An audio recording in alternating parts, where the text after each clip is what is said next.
झूले में आप क्या कर रहे हो और किस लिए कर रहे हो? ये पेड़ों को रक्षा सूत्र बांध रहे हैं।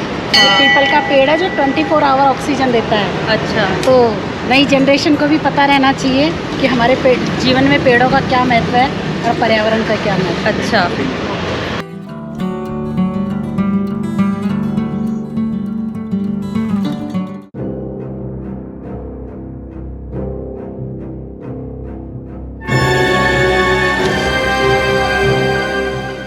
अरे ये तो पेड़ काटने आ रहे हैं, मुझे सबको बताना होगा। अरे इस आदमी को कोई रोको। सुनो साथियों, कोई आदमी पेड़ काटने आ रहा है।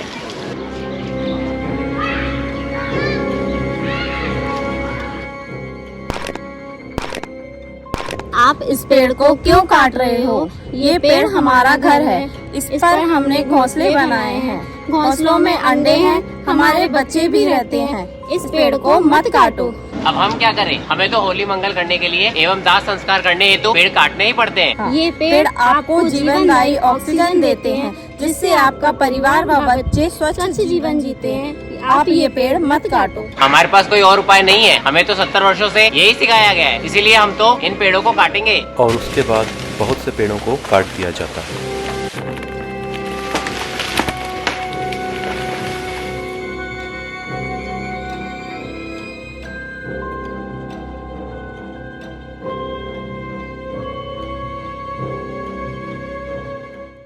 सर, अपन जनहित को ध्यान में रखते हुए अभी जो लकड़ी से इतनी पर्यावरण का चल रहा है, उसके लिए आप क्या कर रहे हैं? इसके लिए क्या क्या सॉल्यूशंस निकाल सकते हैं?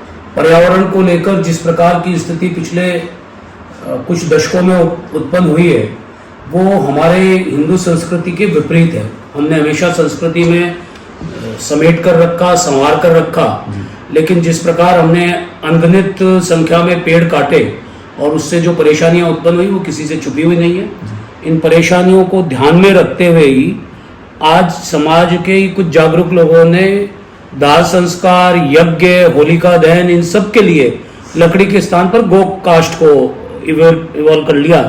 और मैं समझता हूँ कि जो जागरूकता इस समाज में आई है, उसके कारण हम बहुत जल्द पर्यावरण से संबंधित समस्याओं के प्रति अधिकाधिक लोगों को जागरूक करके लकड़ी को बचाने का एक जो महाअभियान आप सब लोगों ने प्रारंभ किया, उसमें सफलता प्राप्त करेंगे। गोकाष्ठ आपको पता ही है कि गोबर और पराली से मिलकर बन रहा है। अब की बार मुझे लगता है ये संख्या इससे भी ज़्यादा रहने वाली है।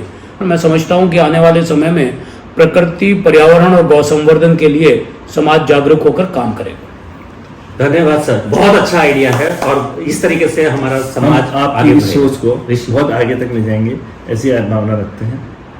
मेरा जो भी सहयोग हो आप मुझे इसमें जरूर बताइएगा। धन्यवाद धन्यवाद बहुत ठीक राजेश भैया, आज का कार्यक्रम बहुत अच्छा पुनीत जी ने बहुत अच्छा किया है। तो अपन आज चलते हैं, अभी तो ऑफिस चलते हैं। इस कार्यक्रम को आगे की ओर प्रस्ताव पड़ा, आगे प्लानिंग, आगे नेक्स्ट प्लानिंग कर। राजेश भैया, आज इतनी बड़ी हरियाली को अपन लोगों के बिना जन जागृति के इसको दोहन किया जा रहा है। बिल्कुल। यदि आज इसी चीज की अपन जन जागृति कर देंगे तो कितना बड़ा अपने पर पर्यावरण के क्षेत्र में कितना बड़ा कार्य कर पाएंगे अपन। ये सड़कों पे जो हम पेड़ इतनी हरियाली दिख रही है, अगर हम आज यहाँ नहीं रुके तो ये पेड़ और ये हरियाली, ये जो खूबसूरती है सड़कों की, ये खत्म हो रही है और खत्म हो जाएगी। फिर हमारे बच्चे क्या देख पाएंगे? इसलिए आने वाले टाइम में आज अपन को ऑक्सीजन खरीदना पड़ रहा है। इससे बड़ा दुर्भाग्य की बात क्या होगी? जो ओरिजिनल ऑक्सीजन अपन को पेड़ दे रहा है उसको तो हम कटिंग कर रहे हैं और धीरे धीरे दिखाइए, देखिए कितना सुंदर दृश्य है ये।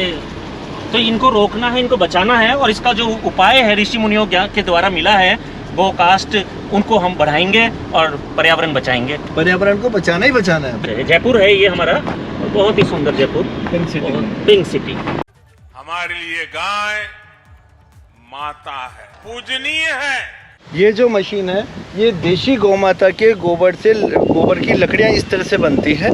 इस तरह से इसका कार्य है। इसमें ऊपर से गोबर डाला जा रहा है और उसके बाद ये कंपोज होके ये धीरे धीरे लकड़ी बनाते हुए हम लोग इसको बाहर सुखाते हैं। और ये जब लकड़ियाँ सूख जाती है तो होलिका में और यज्ञ में, किसी भी जगह जहाँ पर है पर्यावरण के क्षेत्र में इसका कार्य किया जा रहा है। क्योंकि आज से पहले अनंत काल से लकड़ियाँ जलती थी, अब जंगल कट गए हैं और उन सब चीज़ों को ध्यान में रखते हुए हमारे जयपुर महापौर, जयपुर नगर निगम के उप महापौर ने ये निश्चय किया है कि अब जहाँ तक संभव हो सके हम लकड़ियों को नहीं काटेंगे और गायों के गोबर से जो लकड़ियाँ हमारी तैयार की जा रही है उसके ऊपर ही हम सारा कवर करेंगे। इसी के लिए इसे जानते हुए 2075 होली का जलाने का इस बार लक्ष्य रखा गया है। उनमें इन लोगों की संपूर्ण सहभागिता हम लोगों के साथ है। सभी गौशालाओं ने हमारे साथ बहुत ही सहयोग दे रहे हैं। धन्यवाद।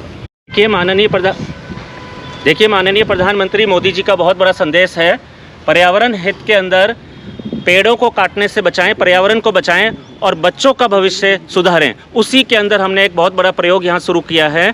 आप देखिए यहाँ पे अब हम पेड़ को नहीं काटेंगे और गौ माता की जो गोबर है, शुद्ध गोबर, ऋषि मुनियों ने जो हमको ज्ञान दिया था उसको हम आगे बढ़ाएंगे और उससे इस बार होली का मंगल पूरे जयपुर में हमने लक्ष्य लिया है। देखिए ये लकड़ी बन रही है, 2075 जगहों पर इस बार मंगल किया जाएगा। और ये देखिए आगे आपको दृश्य दिखा देते हैं, बहुत बड़े संख्या के अंदर गोबर निर्माण की लकड़ियां तैयार हो रही है। पर्यावरण बचेगा, मोदी जी का संदेश आगे जाएगा। धन्यवाद सर। शुभ होली का एक विशेष संदेश आप सभी को बधाई हो। जयपुर में अब की बार अमृत महोत्सव काल में 2075 पर्यावरण हितैषी गोबर कास्ट होली का मंगल सफल आयोजन पूरा होने जा रहा है।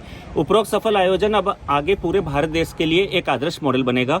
इस बार जयपुर में ऋषि मुनियों के महान ज्ञान से पर्यावरण हितैषी गो कास्ट होली का मंगल कराए जाने से 2000 से ज्यादा जीवनदायिनी पेड़ निश्चित बच जाएंगे, जो अगली बार 2023 आते आते आप सभी के सामान्य सहयोग से, जन जागृति से पूरे भारत देश में 20 लाख से ज्यादा पर्यावरण हितैषी गोबर लकड़ी से होली का मंगल का लक्ष्य रखा गया है। अर्थात उपरोक्त लक्ष्य पूरा करने से हम जरूर कामयाब होए तो 20 लाख से ज्यादा पेड़ हम सभी मिलकर कटने से बचा पाएंगे। आज होली के शुभ अवसर पर हम आपको एक और खुशखबरी देना चाहेंगे। जयपुर नगर निगम द्वारा पर्यावरण हितैषी गो कास्ट से दाह संस्कार कराने हेतु विश्व में पहली बार श्री राम आशा पूर्ण चैरिटेबल ट्रस्ट के श्री नवीन भंडारी जी, श्री राजीव खंडेलवाल जी के साथ एक अनुबंध MOU कर दिया गया है, जो अब वर्ष 2022 से पूरे भारत के लिए एक आदर्श मॉडल बनेगा। पर्यावरण हित के उपरोक्त बड़े लक्ष्य को पाने के लिए आपके महत्वपूर्ण सहयोग कामनाओं के साथ आप सभी को होली की हार्दिक शुभकामनाएं। धन्यवाद।